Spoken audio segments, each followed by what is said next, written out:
বাজে যায় হচ্ছে 5টা, আর আমি এখন লাঞ্চ করছি। কুকু এখনো এই বাড়িতে কেন এসছে কুকু? দেখবে বলে, একটা কাজে হেল্প করেনি। পিসি প্রচুর কাজ করেছে রে। কি আমি তো শুধু দেখতে এসছি আর কি কি করছে হ্যাঁ নিতেও এসছি, যেগুলো ডামাডোলের বাজারে কি পাওয়া যায় সেগুলো নেওয়ার জন্য এসছি। যে আমার নতুন ঘর হচ্ছে, কি পাওয়া যায়, আরো কি আদায় করা যায় ভাইয়ের কাছ থেকে ভাবুন। তো এবার আমি খাবো হচ্ছে কুকুর নকুনিওয়ালা মোটা হাতের তেলানি। অনেকে আমাকে জিজ্ঞেস করেছে মোটা কেন বলছো? মোটাকে মোটা বলা যাবে না আপনাদের জন্য, তাহলে হচ্ছে কুকুর রোগা হাতের তেলানি। রোগা নয় তো, অন্য লোকের জন্য। তোর কোনো সমস্যা নেই, সে তো সবাই জানে, কিন্তু কয়েকজনের সমস্যা, কয়েকজন জ্ঞানদাত্রী রয়েছেন, তাদের খুবই সমস্যা। মোটা কেন বলেছে? আসলে তাদের সমস্যা তো, তারা মোটা, তো ওদের মোটা বললে সমস্যা হয় বলে। তো রোগা হাতের তেলানি, নকুনিওয়ালা রোগা হাতের তেলানি আমি এখন খাচ্ছি, দেখতেই পাচ্ছেন। ও আবার একজন জিজ্ঞেস করেছে, এই যে তুমি নকুনি ফকুনি বললে, তুমি যখন খাবে তোমার মনে হবে না? দেখি এবারে খেয়ে মনে হচ্ছে না বুঝতে পারবে। কুকুর হাতে নখ করে দিয়ে, কুকুর হাত পরিষ্কার, কুকুর আঙুলগুলো খুব সুন্দর, সেদে সেদে বলে। ঠিক বলো, আমার হাতগুলো সুন্দর না? কুকুরকে রাগানো যাবে না। না,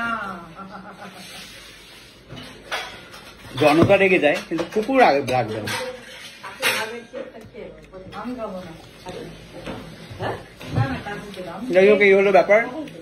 ফাইনালি ঘরটা কেমন হলো, কেমন লাগছে দেখাচ্ছি আমি। আবার অনেকে বলেছে যে এই টেবিলের মধ্যে এত সম্ভার কেন, ভালো দেখায় না। এটাও পরিষ্কার হবে আজকে। আমার ঘরটা তো ছোট কিনে ফেলেছি তো, আর জিনিস এত কুকুরকে দিয়েও পাচ্ছি না। এত দাম করা হচ্ছে, তাও আমাদের আমার কেমন হয়েছে সেটা বলছো না কেন? মশলায় ডুবিয়ে পুড়িয়ে কচনচ করে অসাধারণ বানিয়েছিস।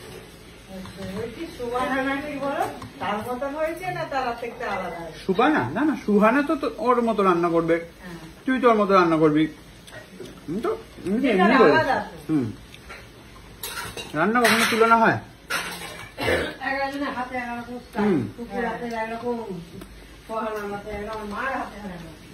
বাবা, সোহানের মার হাতে তো, মানে রিয়াজের মায়ের হাতে অসাধারণ টেস্ট, আবার সোহানারটা অন্যরকম। এই ডিমটাই যদি মা রাঁধতো, পুরো খেয়ে বুঝতেন যে আপনার নিরামিষ ডিম খাচ্ছেন। এই কাকিমার নামে তোমার নিন্দা করে একটা ইয়ে হয়ে গেছে না, নিরামিষ। তোমার মা চিকেন রান্না করতে পারে না, মা হচ্ছে অসাধারণ নিরামিষ রান্না করে। ওই জন্য মা হচ্ছে চিকেন দাও, মাছ দাও, ডিম দাও, সবকিছুকে নিরামিষ বানিয়ে দেবে। কি করে যে মা তুমি বানাও, এটা শেখাও না মা। মানুষ শিখতেও তো চায়।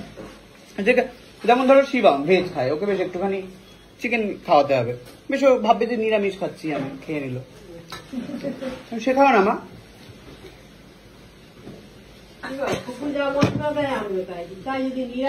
ওই যে হাতের তফাৎ। আবার আজকে হচ্ছে মাছ, ভেটকি মাছ। কোথায় গেল? সর্ষে বাটা। না মা, ভাত খাই না মা, এত আমি মোটা করো না মা। প্রচুর কাঁড়ি কুটে গিলে প্রচুর মোটা হয়েছি আমি। হ্যাঁ, এবার আমার জিমে যেতে হবে, বুঝতে পেরেছিস তো? 30 বছর বয়স হয়ে গেল। ব্যায়াম করো ঘরে বসে বসে, তাই না? জিমে কিছু হবে দেখি ব্যায়ামগুলো শিখে আসো, বাড়িতে বসে বসে যদি করো এক্সারসাইজ, তাই না? তাতেও অনেক কাজ আছে। দর্শক, খাওয়া দাওয়া চলছে বিকেল 5টার সময়। পিসিকে খেতে দাও আমার এবারে। পিসিও সারাদিন বাড়িতে খাইনি, খালি রান্না করে কাজ করে গেছে লোকের বাড়ি।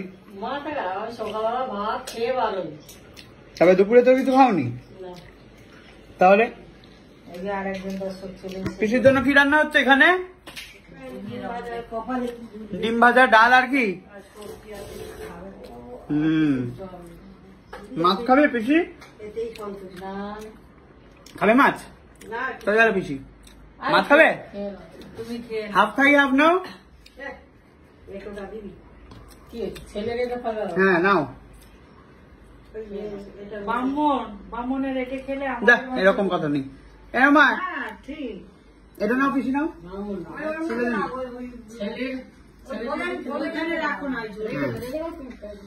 হাফ মাছ পিসি, হাফ মাছ আমি। ভালো বানিয়েছি কিন্তু কুকু মাছটা। আজকে আমার আইডিয়া হচ্ছে। তাই না? বললাম তো, মায়ের আইডিয়া শুনলেই নিরামিষ। আমি কিন্তু পোস্ত দিই না, আমি সবজি দিয়ে করি। মায়ের আইডিয়া শুনলেই হচ্ছে নিরামিষ হয়ে যাবে। এই মাছ আর মাছ খেতে হতো না, মানে নিরামিষ খাচ্ছি মনে হতো। না, সর্ষে দিয়ে করলে টেস্ট হয়।